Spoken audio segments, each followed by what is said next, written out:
제가 올해로 100세를 넘게 살았습니다. 참 긴 세월이지요. 그동안 수만 명의 사람을 만났고 수많은 흥망성쇠를 곁에서 지켜보았습니다. 사람들은 흔히 묻습니다. 교수님, 어떻게 해야 남은 생을 복되게 살 수 있습니까? 혹은 어떻게 해야 노년의 고독과 가난을 피할 수 있습니까? 라고 말이죠. 그러면 저는 화려한 경제지표나 거창한 처세술 대신 그분들의 식탁을 먼저 떠올립니다. 여러분, 사실 복부이라는 것은 하늘에서 어느 날 갑자기 뚝 떨어지는 것이 아닙니다. 그것은 매일 우리가 마주하는 밥상 위에서 조금씩 쌓이기도 하고 연기처럼 사라지기도 합니다. 제가 살아보니 그렇더군요. 50살이 넘고 60살이 되면 그 사람의 성품과 운명은 그가 음식을 대하는 태도에 고스란히 나타납니다. 만약 당신이 지금 쉰의 고개를 넘고 있다면 오늘 당신의 식사 습관을 한번 되돌아보십시오. 혹시 당신도 모르는 사이에 당신의 복을 갉아먹고 있지는 않습니까? 우리 옛 선조들은 식사를 단순한 영양 섭취로 보지 않았습니다. 그것은 대직의 기운을 몸속으로 받아들이는 신성한 의식이었지요. 쌀 한 날에 깃든 농부의 땀과 햇살, 바람의 수고를 생각한다면 결코 함부로 할 수 없는 일입니다. 그런데 요즘 분들은 어떻습니까? 너무 바쁩니다. 스마트폰을 보며 기계적으로 음식을 밀어넣거나 서서 대충 끼니를 때우기도 합니다. 이것은 단순히 예의의 문제가 아닙니다. 자기 자신의 생명을 대하는 태도가 그만큼 가벼워졌다는 뜻입니다. 제가 아는 한 지인이 있었습니다. 젊은 시절 큰 사업을 하며 부를 쌓았던 분이죠. 그런데 그분은 식탁에서도 늘 화가 나 있었습니다. 반찬이 짜다, 국이 식었다며 가족들을 타박하고 숟가락을 탁 내려놓기 일쑤였지요. 그분은 본인이 강해서 그런 줄 알았겠지만 사실 그것은 자신의 복을 스스로 걷어차는 행위였습니다. 결국 노년이 되었을 때 그분의 곁에는 아무도 남지 않았습니다. 자식들은 식탁에서의 그 공포스러웠던 기억 때문에 아버지를 피하게 되었고 그 많던 재산도 평안을 가져다 주지 못했습니다. 밥상에서의 그 화어가 결국 자신의 말년을 불태워버린 셈입니다. 여러분 기억하십시오. 밥상은 곧 그 사람의 마음 그릇입니다. 음식을 허겁지겁 먹는 것은 마음속에 탐욕과 불안이 가득하다는 증거요. 음식을 가려내며 불평하는 것은 주어진 삶에 감사할 줄 모르는 오만함의 표현입니다. 나이가 들수록 우리는 더 천천히 더 정갈하게 먹어야 합니다. 그것이 나를 살린 생명에 대한 예의이자 나 자신을 귀하게 여기는 마음가짐입니다. 당신이 오늘 정성껏 차려진 밥상 앞에서 깊은 감사를 느낀다면 당신의 복은 지금 이 순간에도 차곡차곡 쌓이고 있는 것입니다. 하지만 불평과 짜증으로 숟가락을 든다면 당신이 아무리 기도를 하고 선행을 베풀어도 그 복은 밑빠진 독처럼 새어나갈 뿐입니다. 이것이 제가 100년을 살며 깨달은, 하지만 요즘 젊은이들은 잘 믿지 않는 무서운 진실입니다. 자, 이제 당신의 밥상을 다시 한번 보십시오. 당신은 지금 복을 먹고 있습니까? 아니면 복을 쫓아내고 있습니까? 첫 번째 이야기에서 밥상을 대하는 태도가 운명의 그릇이라 말씀드렸다면은 이제는 그 그릇에 담기는 말에 대해 이야기해 보려 합니다. 우리 조상들은 식불언수부이라 하여 식사 중에는 말을 삼가라고 가르쳤지요. 물론 현대사회에서 가족과 오손도손 대화하는 것을 나쁘다 할 수는 없습니다. 하지만 제가 경계하는 것은 식탁 위에서 오가는 부정적인 언어의 독성입니다. 여러분, 음식은 단순한 물질이 아닙니다. 그것은 생명이고 에너지입니다. 그런데 그 생명을 몸에 담는 순간에 불평과 불만, 남을 헐뜯는 비난의 말을 쏟아낸다면 어떻게 될까요? 그것은 보약을 먹으면서 그 안에 스스로 독을 타는 것과 같습니다. 제가 100년을 살며 지켜본 결과 식사 시간에 유독 돈 걱정, 자식 탓 혹은 세상 원망을 늘어놓는 사람 치고 말년이 평안한 분을 본 적이 없습니다. 왜 그럴까요? 우리가 음식을 씹고 삼킬 때 우리 몸의 모든 감각은 열리게 됩니다. 그때 내뱉는 말과 듣는 소리는 다른 때보다 훨씬 깊숙이 우리 잠재의식과 세포에 각인됩니다. 이게 맛이 왜 이래? 돈 벌기 참 힘들다. 그 사람은 왜 그 모양일까? 이런 말들을 뱉으며 음식을 삼키면 그 부정적인 파동이 음식과 섞여 당신의 피가 되고 살이 됩니다. 결국 내 몸을 치유해야 할 음식이 내 영혼을 병들게 하는 도구가 되고 마는 것이지요. 특히 한국 사회에서는 식사 자리에서 속상한 이야기를 꺼내는 경우가 많습니다. 너 공부는 언제 할 거니? 취직은 어떻게 돼가니? 하며 자녀를 다그치는 부모님들이 계시지요. 이것은 자식을 위하는 길이 아니라 자식의 복과 부모의 복을 동시에 깎아먹는 아주 안 좋은 습관입니다. 밥상머리에서 눈물을 흘리며 먹은 밥은 체하기 마련이고 그렇게 얹힌 마음은 평생의 상처로 남습니다. 보폭은 따뜻하고 화목한 곳으로 모여드는데 차가운 질책과 한숨이 가득한 식탁에 어찌 복이 머물겠습니까? 또한 식당에서 일하시는 분들이나 음식을 준비한 사람에게 함부로 대하는 것도 큰 실수입니다. 돈 내고 먹는데 왜 이 모양이야? 라는 오만한 태도는 자신의 품격을 스스로 떨어뜨리는 행위입니다. 음식을 만든 사람의 정성을 무시하는 것은 나에게 온 행운을 발로 차는 것과 같습니다. 진정으로 지혜로운 이는 소박한 국밥 한 그릇을 먹더라도 잘 먹었습니다, 고맙습니다 라는 인사를 잊지 않습니다. 그 짧은 감사의 말이 식탁의 에너지를 바꾸고 나아가 당신의 하루 운세를 바꿉니다. 인생의 후반전이라 불리는 50대 이후에는 더욱 조심해야 합니다. 이때부터는 내가 내뱉은 말이 곧 내 얼굴이 되고 내 운명이 됩니다. 식탁에서만큼은 가급적 침묵하거나 굳이 말을 해야 한다면 살리는 말을 하십시오. 참 맛있다. 이 음식을 먹으니 힘이 난다. 함께 먹어줘 고맙다. 같은 말들 말입니다. 이런 긍정적인 에너지가 깃든 식사는 당신의 안색을 맑게 하고 주변에 좋은 사람들을 불러 모으는 자석이 됩니다. 말은 씨가 된다고 했습니다. 그리고 그 씨앗이 가장 잘 자라는 토양은 바로 당신의 밥상입니다. 당신이 오늘 무심코 내뱉은 한마디가 내일의 빈곤을 만들 수도 혹은 예상치 못한 행운을 불러올 수도 있다는 사실을 부디 잊지 마십시오.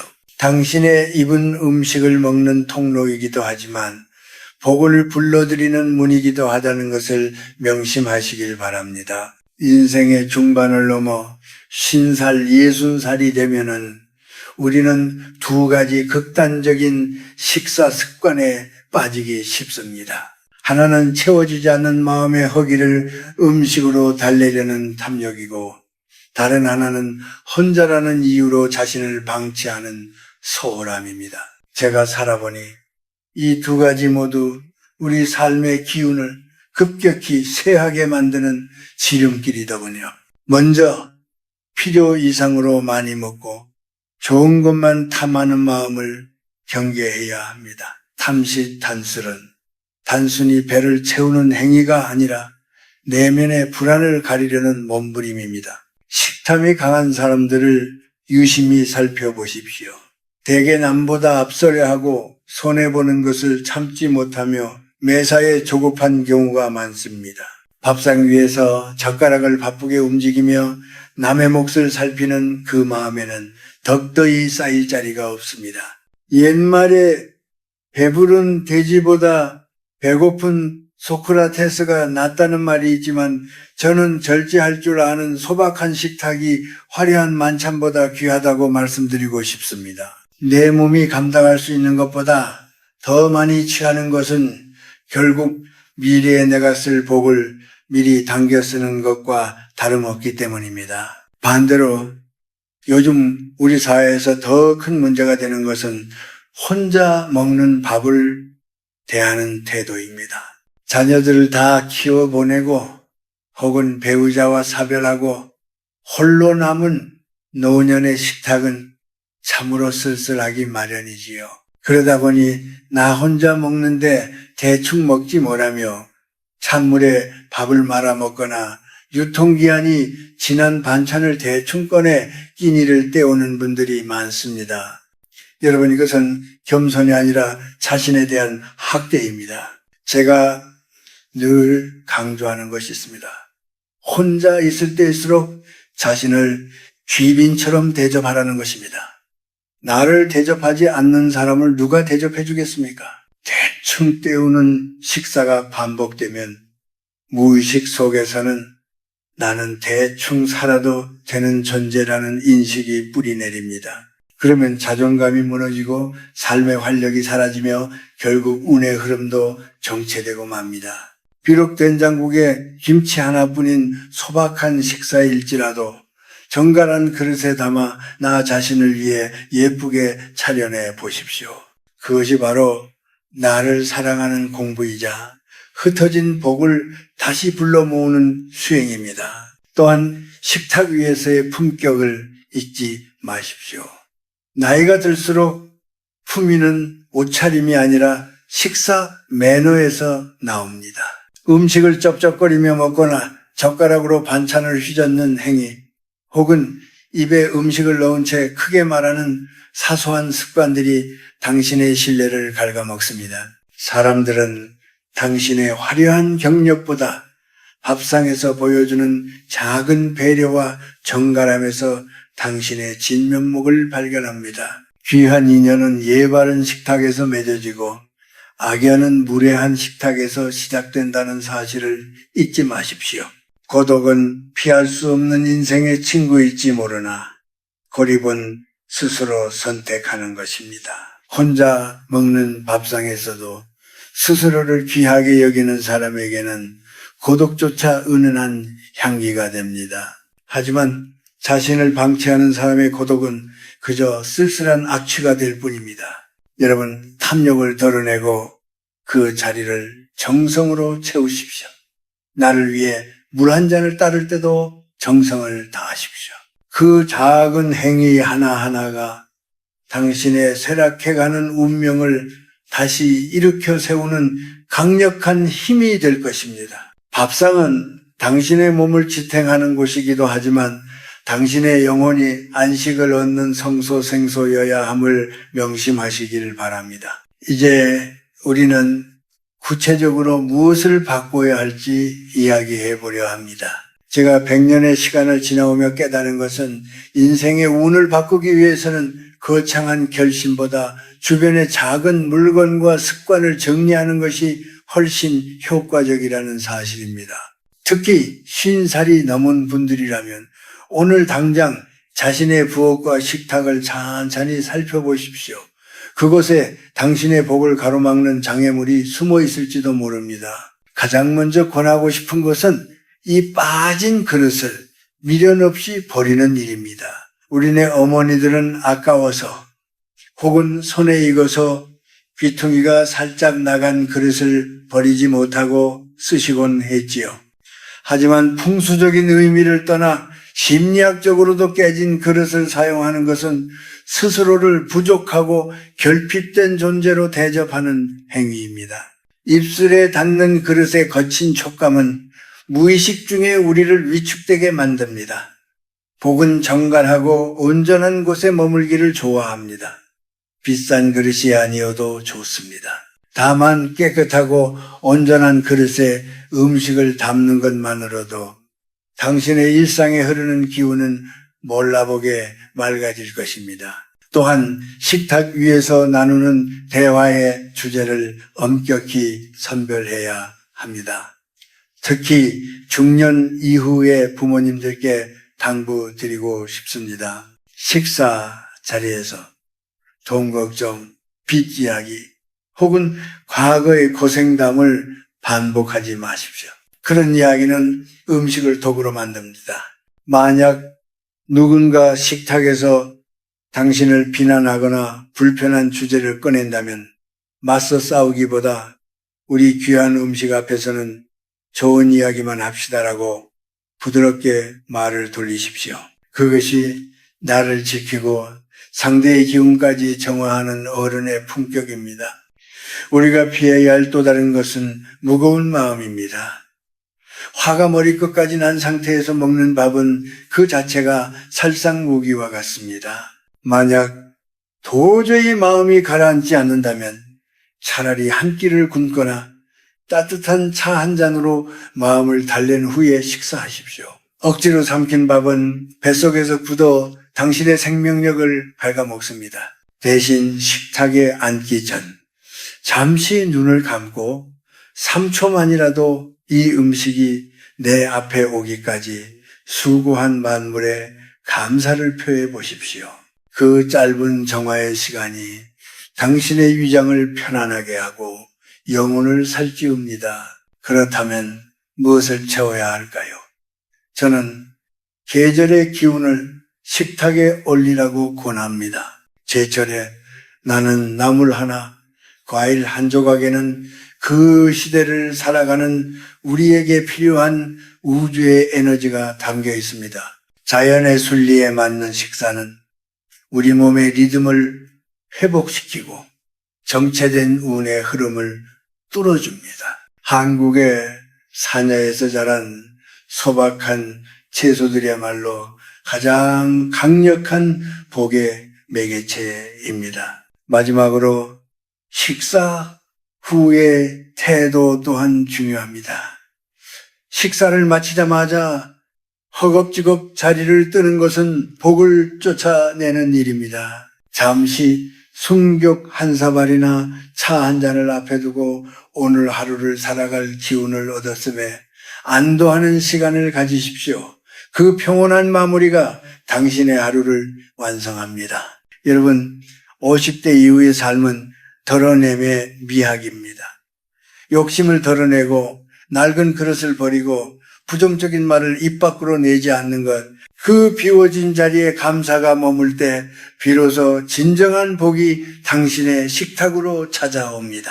거창한 보양식을 찾기보다 정갈한 마음으로 차려진 평범한 밥상에서 삶의 기적을 발견하시길 바랍니다. 이제 긴 여정의 마지막 장에 다다랐습니다.